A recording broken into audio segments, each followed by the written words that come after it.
നിങ്ങൾക്കുള്ള മുസ്ലിങ്ങൾക്കുള്ള കുറവ് പരിഹരിക്കാൻ ഗവൺമെൻറ് ഉത്തരവിറക്കി സ്പെഷ്യൽ റിക്രൂട്ട്മെൻ്റ് നടത്തിയപ്പോൾ ഈഴവ സമുദായത്തുൾപ്പെടെയുള്ള പിന്നോക്ക സമുദായങ്ങൾ നിങ്ങളുടെ കൂടെ ഉണ്ടായിരുന്നല്ലോ. അവരുടെ കുറവ് നരേന്ദ്ര കമ്മീഷൻ കണ്ടെത്തിയിട്ടുണ്ട്. അത് നിങ്ങൾ ചെയ്തില്ലല്ലോ എന്ന് പറയുമ്പോൾ അതിനൊന്നും ഉത്തരവില്ല. മാത്രമല്ല, വിദ്യാഭ്യാസ സ്ഥാപനം നിങ്ങളൊന്ന് ആലോചിച്ച് നോക്കൂ.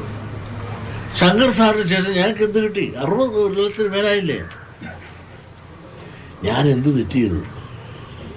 ഞാൻ സ്കൂളിലാം, കോളേജിലാം, മലപ്പുറത്തൊന്നുമില്ലല്ലോ, വയനാടൊന്നുമില്ലല്ലോ, കാസർഗോഡൊന്നുമില്ലല്ലോ, 3 ജില്ല, മലബാർ പ്രദേശം ഒരൊന്നുമില്ല, ഒരു കുടിപ്പണൽ പോലുമില്ല.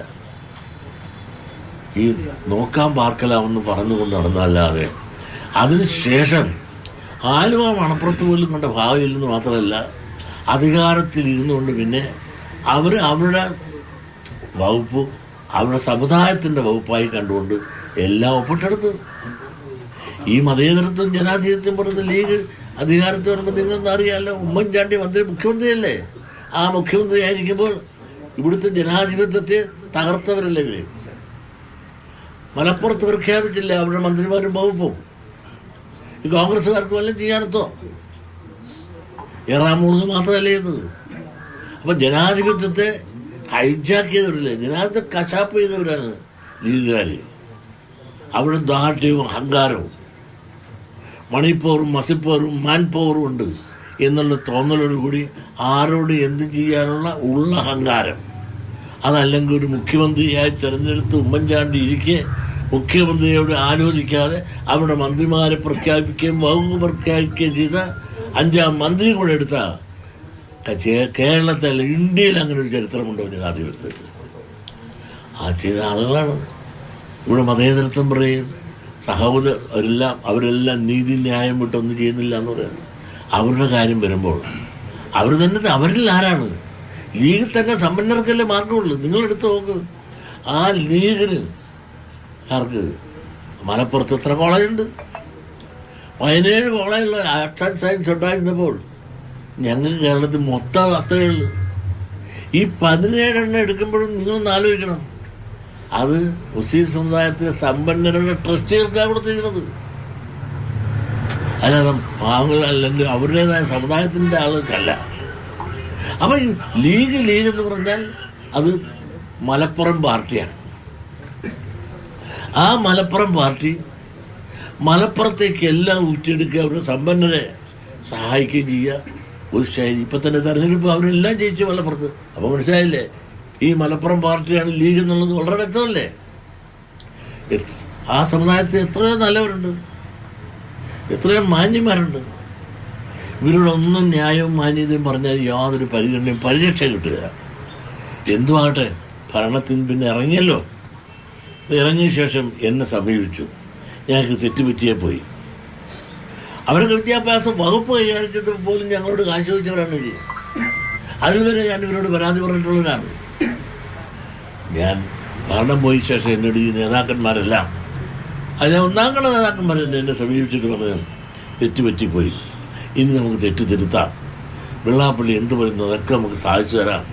നമുക്ക് നിങ്ങളുടെ കുറവുകൾ പരിഹരിക്കാം. നമുക്ക് ഈ ഭരണം മാറി നമുക്ക് അടുത്ത ഭരണം വരാൻ വേണ്ടിയിട്ട് നമുക്ക് പഴയതുപോലെ ഒന്നിച്ചു പോകണമെന്ന് പറഞ്ഞു. കാര്യം നിങ്ങൾ മനസ്സിലാക്കണം. ഞാൻ പറഞ്ഞ് സാധിക്കില്ല, നിങ്ങളെ വിശ്വസിക്കാനൊക്കത്തില്ല. മല്ലനും മാധവനും കൂടി കാട്ടിപ്പോയതുപോലെയാണ് നിങ്ങളുടെ സ്ഥിതി. നിങ്ങൾ 1ാം കട നേതാക്കന്മാർ വരികയില്ല, 2ാം കടയും 3ാം കടയിലുള്ള ആളുകൾ വന്നിരിക്കും. എന്നിട്ട് നിങ്ങൾ മുഴുവന്മാർ ഒളിച്ചു കളിക്കും. ഈ അനുഭവം ഇനിയും എൻ്റെ സമുദായം എന്നെ വിശ്വസിക്കില്ല, അതൊന്നും വരാൻ സാധിക്കില്ല എന്ന് തുറന്നടിച്ചപ്പോൾ ഞങ്ങളുടെ കൂട്ടത്തിലുള്ളൊരു 3-4 പേര് എടുത്തുകൊണ്ടുപോയി ഈ SNDP യോഗത്തെ തകർക്കാൻ വേണ്ടി അർത്ഥം കൊടുത്ത് പണം കൊടുത്ത് ഒരു 6-8 പേര്, ഞങ്ങൾ അടുത്ത ഭരണം വരും, നിങ്ങൾക്ക് ബോർഡ് തരാം, കീട് തരാം എന്നെല്ലാം പറഞ്ഞ് പ്രലോഭിപ്പിച്ച് സാമ്പത്തിക സഹായം കൊടുത്തുകൊണ്ട് മലപ്പുറത്തെ പ്രധാന കണ്ണികളിലെ ആളുകളെല്ലാം അവിടെ കൂടിയിരുന്നുണ്ട്. അവർക്ക് വലിയ പിൻബലം കൊടുത്തുകൊണ്ട് ഈ ആദ്യ ഭരണം വരുന്നതിന് മുമ്പ് അവരിറക്കി വിട്ടു SNDPക്കെതിരായിട്ട്. ഒന്നും ഞാൻ പറഞ്ഞിട്ടില്ല. അവരൊന്ന് കുറേ കളിച്ചോട്ട് കളം പിടിക്കുന്നില്ല, പോയ പാട്ടി പുല്ല് കണ്ടില്ല. ഈ വിദ്വേഷം എന്നോട് തീർക്കാൻ അവർക്ക് അവസരങ്ങൾ നോക്കി. എന്ത് പറഞ്ഞിട്ടും അവരുടെ കൈക്ക് ഞാൻ നിൽക്കുന്നില്ല. പല പ്രലോഭനങ്ങൾ നടത്തിയിട്ട് ഞാൻ അവരുടെ കൈക്ക് നിൽക്കുന്നില്ല. അവരുടെ വൻപിച്ച നേതാക്കന്മാരെ എന്നെ സമീപിക്കുക, ഒളിഞ്ഞും തെളിഞ്ഞും സമീപിച്ചിട്ട് നിലപാട് ഞാൻ ഓർക്കുന്നു. ഇനി നിങ്ങളുടെ കൂടെ കൂടിയാൽ എൻ്റെ സമുദായം എനിക്കെതിരാകും. ഇത്രയും കൊല്ലം കൂടെ നിങ്ങൾ നടന്നിട്ട് നിങ്ങളൊന്നും സഹായിച്ചില്ല. ചതിവൻ ചന്തുമാരാ നിങ്ങൾ, ഊട്ടത്തിൽ നിന്ന് ചതിച്ചതാണ്. ഇനി ഭാരതത്തില്ല എന്ന് പറഞ്ഞു. അപ്പോഴത്തേനാണ് ഇവിടെ സ്വരം മാറി. പല മുഖമുണ്ട് ലീഗിന്, നേതാക്കന്മാർക്ക്. അപ്പോഴാണ് നീക്കറിയോ ശ്രീനാരായണ യൂണിവേഴ്സിറ്റി കൊല്ലത്ത് സ്ഥാപിച്ചു. ജലീല് ആരാണ്? ഇടതുപക്ഷ ഗവൺമെൻറ്റാണ്, ഇടതുപക്ഷ മന്ത്രിയാണ് സ്ഥാപിച്ചത്. ഞാനപ്പോൾ പറഞ്ഞത് ശരിയായില്ല സ്ഥാപിച്ചത്. ഒരു വളരെ നാളായി ഞങ്ങളുടെ ആഗ്രഹമാണ് ശ്രീനാരായണ ഓപ്പൺ യൂണിവേഴ്സിറ്റി സ്ഥാപിക്കണം. അത് കൊല്ലത്ത് സ്ഥാപിച്ച് വളരെ സന്തോഷം, ഇടതുപക്ഷം കൊണ്ടുവന്നത്.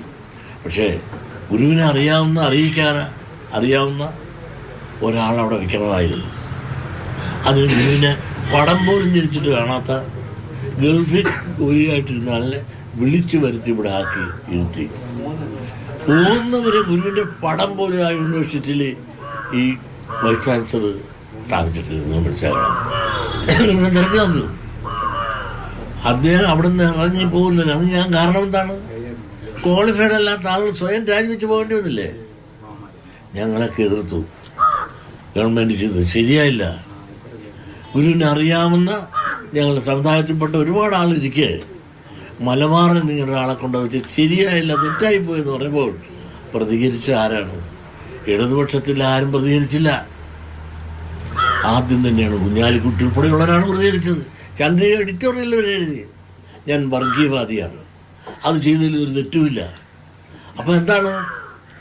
ഇടതുപക്ഷത്തിൽപ്പെട്ടവർ ആരും പോലും എതിർക്കാതില്ല. അപ്പോൾ ഇവരെ അവർക്കെതിരായ UDFിൻ്റെ പ്രധാന ഘടകകക്ഷിയായ ലീഗിൻ്റെ നേതാവാണ്. അയാളെ വെച്ച് ശരിയായി എന്ന് മാത്രമല്ല, അവരുടെ ചെറുതും വലുതുമായ എല്ലാ മുസ്ലിം സംഘടനകളും എനിക്കെതിരെ പ്രമേയം പാസ്സാക്കൽ, ബഹളങ്ങളെല്ലാം ഉണ്ടാക്കി എന്നെ എന്തുമാത്രം തേജോവധം ചെയ്യും. മാത്രമല്ല ചന്ദ്രയിൽ എഡിറ്റോറിയൽ ഇരിക്കണം. ഇത് മഹാസംഭവമാണെന്നറിയാമോ? ഞാനെന്ത് മഹാ തെറ്റായത്? ഞങ്ങളുടെ സമുദായത്തിൽപ്പെട്ട ഒരാളോട് വെക്കണമെന്ന് ഞാൻ പറഞ്ഞതിലുള്ള തെറ്റെന്താ? 14 യൂണിവേഴ്സിറ്റി ഇവിടെ ഉണ്ട്. ഒരൊറ്റ യൂണിവേഴ്സിറ്റി പോലും ലീഡമില്ല. ഈ ശ്രീനാരായണ യൂണിവേഴ്സിറ്റിയിലെങ്കിലും ലീഡമിന് വെക്കണം. അത് ചെയ്തില്ല ഇടതുപക്ഷ ഗവൺമെൻറ് എന്ന് പറയുമ്പോൾ ഈ കസേരയിൽ നിന്നിട്ട് ഞാനത് പറഞ്ഞില്ല എങ്കിൽ ഞാൻ എൻ്റെ ഈ കസേരയുടെ ആ വലിപ്പവും മഹിമയും അവഹേളിക്കുകയല്ലേ? ആ കസേരയിൽ നിന്ന് ഞാൻ പറഞ്ഞുപോയി. എതിർത്ത് മുഴുവൻ വേറെ ഒരു സമുദായമില്ല, ലീഗുകാർ മാത്രം. ഒരു ചെറുതും വലുതും പോഷകം ഉൾപ്പെടെ എന്നെ തേജവധിച്ചത്. ഞാൻ വേണ്ടിയില്ല. അടുത്തത് ഇവിടെ MP-മാരെ നോമിനേറ്റ് ചെയ്തു. MP-മാരെ നോമിനേറ്റ് ചെയ്തത് ഓരോ രാഷ്ട്രീയ കക്ഷികളാണ്. പല കാലഘട്ടങ്ങളിലായിട്ട് ഇവിടെ 9ഓളം MP-മാരെ നോമിനേറ്റ് ചെയ്തിട്ടുണ്ട്, ഇടതും വലുതുമായിട്ട്. ഈ നോമിനേറ്റ് ചെയ്തപ്പോൾ തന്നെ എല്ലാം ഒരൊറ്റ പിന്നോക്കക്കാരനെ പട്ടികജാതിക്കാരനെ നോമിനേറ്റ് ചെയ്തിട്ടില്ല. തെരഞ്ഞെടുപ്പിൽ എന്തോ ആട്ടെ, നോമിനേറ്റ് ചെയ്തതിൽ ഈ 9, 7 ന്യൂനപക്ഷം, 2 ഭൂരിപക്ഷം. അതും ഞാൻ പറഞ്ഞു ശരിയല്ല കാണിച്ചത്. ഒരു പിന്നോക്ക ആഭിമുഖ്യമുള്ള ഈ ഗവൺമെൻറ് പോലും അത് ചെയ്തില്ല, മുമ്പിരുന്നതും ചെയ്തില്ല എന്ന് പറഞ്ഞപ്പോൾ കയറി ചാടിക്കൊത്തി എൻ്റെ കൂടെ കയറിയതും ലീഗുകാരാണ്. വേറെ ആരും പറഞ്ഞില്ല. എന്നാൽ ക്രിസ്ത്യാനി പറഞ്ഞില്ല. ന്യൂനപക്ഷം എല്ലാവരും. ഇവരെല്ലാം എന്നെ കണ്ടുവരുവാൻ ചർവണം ചെയ്തുകൊണ്ട് ചെറിയ റാവുത്ത സംഘടന വരെ എനിക്കെതിരായി പ്രമേയം പാസാക്കുകയും ചുരുക്കം പറഞ്ഞാൽ പ്രമാണം കത്തിച്ച് എന്നെ ഈ ലോകത്തു നിന്ന് പറഞ്ഞു വിടണമെന്നുള്ള രീതിവരെ അങ്ങേറ്റം ശക്തമായ വർഗീയ വിദ്വേഷം വരുത്തുന്ന ജൽപ്പനങ്ങൾ രണ്ടാമത് നടത്തി. ഈഴവർക്ക് അന്നും ഇന്നും നീതി ലഭിച്ചില്ല എന്നുള്ളതാണല്ലോ. ഞാൻ പറഞ്ഞു തരട്ടെ. ഈ തോക്കി കയറി വീഡിയോക്കല്ലേ ഞാൻ ആദ്യം പറഞ്ഞു. ഞാൻ പറഞ്ഞു തരുന്നവരെ എനിക്ക് അവസരം തരണമെന്ന് ഞാൻ പറഞ്ഞു. അത് കഴിഞ്ഞിട്ട് നിങ്ങൾക്ക് ചോദിക്കാം. അതിനെല്ലാത്തിനും ഞാൻ ഉത്തരം പറയാം. അടുത്ത മൂന്നാമത്, ഇതിനെല്ലാം എതിർക്കുന്ന ലീഗിൻ്റെ നേതൃത്വം മാത്രമാണ്. കാരണം അവർ വിളിച്ചപ്പോൾ മാടി വിളിച്ചപ്പോൾ ഞാൻ ചെന്നില്ല എന്നുള്ളത് വിദ്വേഷം മനസ്സിൽ വെച്ചിട്ടുള്ള പ്രതികാരമാണ്. മൂന്നാമത് മലപ്പുറത്തൊരു സമ്മേളനത്തിൽ ഞാൻ ചെന്നു. 3 കൊല്ലം കൂടെ മുമ്പ് ചെല്ലുന്നതാണ്. അവിടെ ചെല്ലുമ്പോൾ ഞാൻ സംസാരത്തെ പറഞ്ഞ് ഇവിടെ നമുക്ക് മലപ്പുറത്ത് ഒരു സ്ഥാപനമില്ല, ഒന്നും നൽകുന്നില്ല, വിദ്യാഭ്യാസപരമായി വളരെ തളർച്ചയിലാണ്, ലീഗ് ഒരു പരിഗണന നൽകിയിട്ടില്ല, ഉള്ളതെല്ലാം അവരെടുക്കുക എന്നുള്ള വാക്കുകൾ കൊടുത്തിട്ട് എന്ന് പറയുമ്പോൾ ഉടനെ അതിന് ശക്തമായ പ്രതിഷേധം നടത്തിയെന്ന് മാത്രമല്ല, പന്തം കൊളുത്തി പ്രകടനം, എന്നെ കോലം വരെ കത്തിച്ചതാണ്. ഞാൻ എന്താ പറയാൻ ചെയ്ത മിസ്റ്റർ, എന്നിട്ട് അവർ ട്വിസ്റ്റ് ചെയ്തു. ഞാൻ മുസ്ലിം സമുദായത്തെ ആക്ഷേപിച്ചത്. ഞാനെന്ത് മുസ്ലിം സമുദായത്തെ ആക്ഷേപിച്ച്? മുസ്ലിം സമുദായം എത്രയും നല്ല സമുദായത്തിൽപ്പെട്ട എത്രയും നല്ലവർ. ലീഗിനെയാണ് ഞാൻ പറഞ്ഞത്. ലീഗ് ഭരണത്തിൽ ഇന്നപ്പോൾ ഞങ്ങൾക്ക് എന്താ തരാത്തത്? മലപ്പുറത്ത് ഒരു കുടിപ്പള്ളി കൊടുത്തവരുണ്ടോ? വയനാട് ഞങ്ങൾക്ക് പറഞ്ഞ് തന്നോ? കാസർഗോഡ് തന്നോ? 3 ജില്ല അവിടെ കിടക്കല്ലേ മലബാർ പ്രദേശത്ത്. എന്താ ഞാൻ ചോദിക്കുമ്പോൾ ഇവർ ഒരു ജില്ല മാത്രം എന്തുമാത്രം ഉണ്ടാകും എണ്ണം നിങ്ങൾക്ക് പറഞ്ഞാൽ ഞെട്ടിപ്പോകും. ഞങ്ങൾക്ക് വെറും നാമം മാത്രമേ സ്കൂളുകളേ ഉള്ളൂ. അവർക്ക് 1000 കിടക്കുന്ന സ്കൂൾ എങ്ങനെ കിട്ടി? അവർക്ക് കോളേജിൽ എത്ര എണ്ണായി? സ്റ്റേറ്റ് വിട്ടൊക്കെ ആ ജില്ലയിൽ തന്നെ മൊത്തം ഞങ്ങളെക്കാൾ കൂടുതലുണ്ട്. എങ്ങനെ ഉണ്ടായി? അധികാരത്തിൽ നിന്ന് ഇതെല്ലാം വാങ്ങി എടുത്തു കൂട്ടിയപ്പോൾ ഈ ഞങ്ങൾക്ക് കൂടെ ഇറ്റുപറ്റ് താഴത്ത് വീഴുന്നെങ്കിലും തരണമെന്നുള്ളൊരു അപേക്ഷ പറഞ്ഞപ്പോൾ ഞാൻ മതവിദ്വേഷമാണ് വരുത്തിയത്. ഇവിടെ മതവിദ്വേഷം വരുത്തിയെന്ന് ട്വിസ്റ്റ് ചെയ്തുകൊണ്ട് എന്നെ ഒരു തീവ്രവാദി മുസ്ലിം വിരോധിയായി. നിങ്ങളൊന്ന് ആലോചിച്ച് നോക്ക്. ഇവരെല്ലാം ഇവിടെ നിന്ന് പ്രസംഗിക്കുന്നതും വിദേശത്ത് പോയി നിന്ന് പ്രസംഗിക്കുന്നതിൻ്റെ പ്രസംഗം വരുന്നത് കണ്ടല്ലോ.